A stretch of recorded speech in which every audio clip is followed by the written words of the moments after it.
And so you might have to make a decision because an offer will be presented to you or offers. Okay, in your ninth house, this is the house higher education, learning.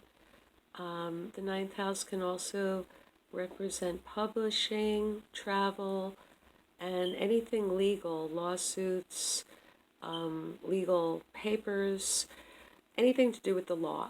So you have the card of the Four of Pentacles, and this card is known for a person holding on to their money, being very cautious about letting their money flow.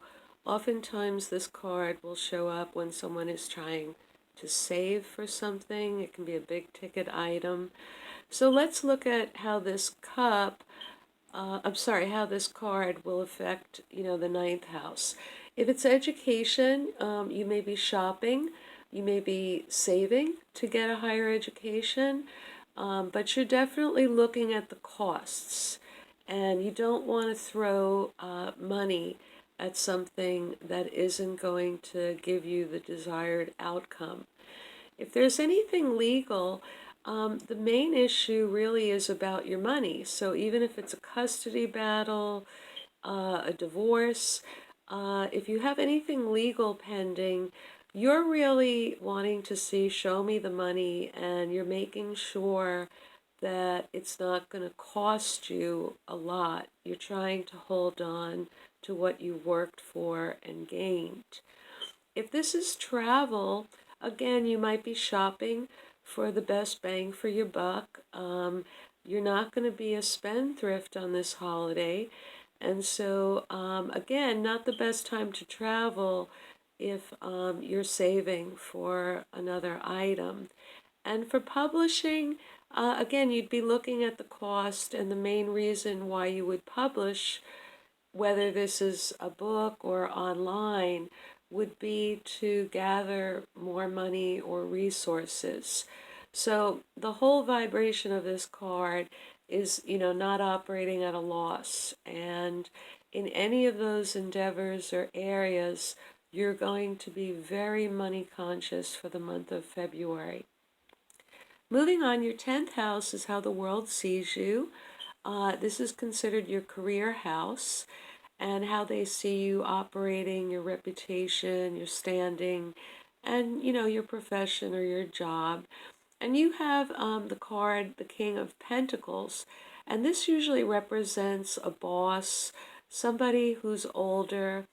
In terms of you, Pisces, it's not exactly your vibration, you're more towards the cups. So this can indicate a person who's connected with your career.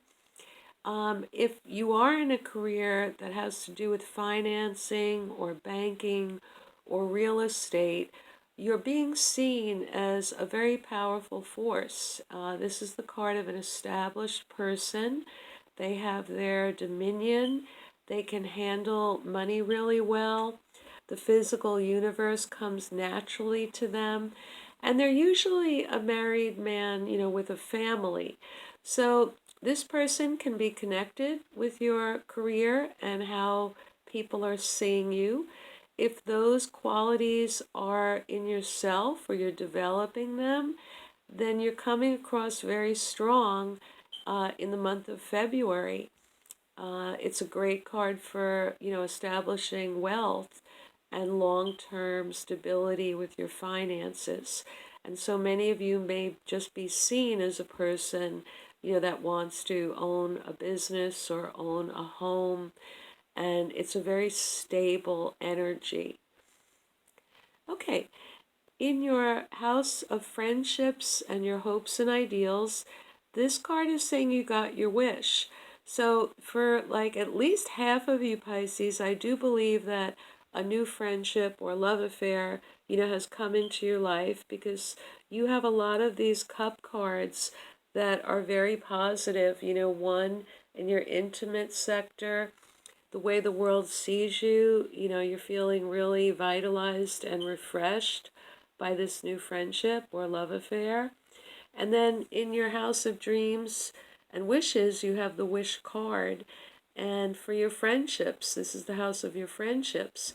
So I think either some of your friends have gotten their wish, or you feel that you've gotten your wish with a friend, that's come into your life, and you're extremely happy about, this start and this new beginning with this relationship.